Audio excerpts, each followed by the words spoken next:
Kadesh Urchatz Kapas Yachatz Magid Rachtza.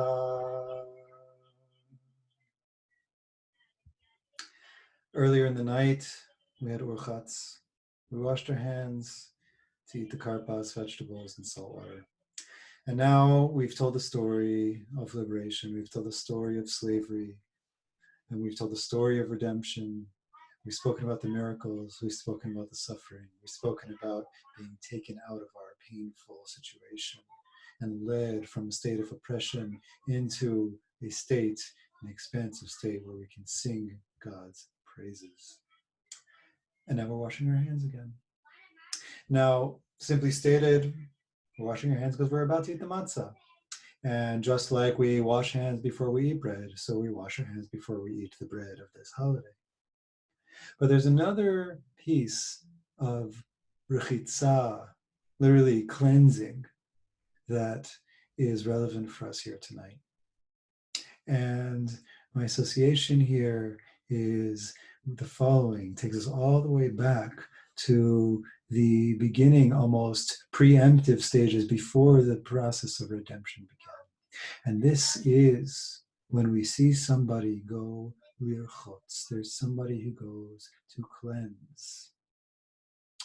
I'm speaking about the daughter of Pharaoh. When the infant Moshe was put in an ark into the Nile because his mother couldn't hide him anymore. And Pharaoh's daughter is going lirchotz in the Nile. She's going to cleanse herself, to bathe in the Nile, and she sees in that moment the little baby sitting in the basket and decides to do the courageous act, the compassionate act of saving him and taking him in as her own child. Now the rabbis say that when she goes lirchotz al hayaor, to cleanse herself in the Nile, that she's going to cleanse herself migilulei aviha, from the idols of her father. She's going to cleanse herself from the perverse and cruel belief system of the house that she comes from, of the house that was ruling over her in the entire country. And this woman decides that at this moment, I'm going to wipe and wash myself clean from all of that. In a sense, taking a dip in a mikveh to purify and cleanse herself from all of that pain-focused, cruel worldview and emerge into a place of compassion and of redemption. And now that we have just told the story of our suffering and of our redemption, now that we have sung God's praises for having saved us, we too get a chance to cleanse ourselves from limiting beliefs, to cleanse ourselves from any remnants of the kind of belief system that we may still be holding on to, traces of beliefs that maybe I'm not really free. Maybe I'm still under the clutches of that suffering. Maybe I haven't made it out. Maybe there isn't a possibility for hope.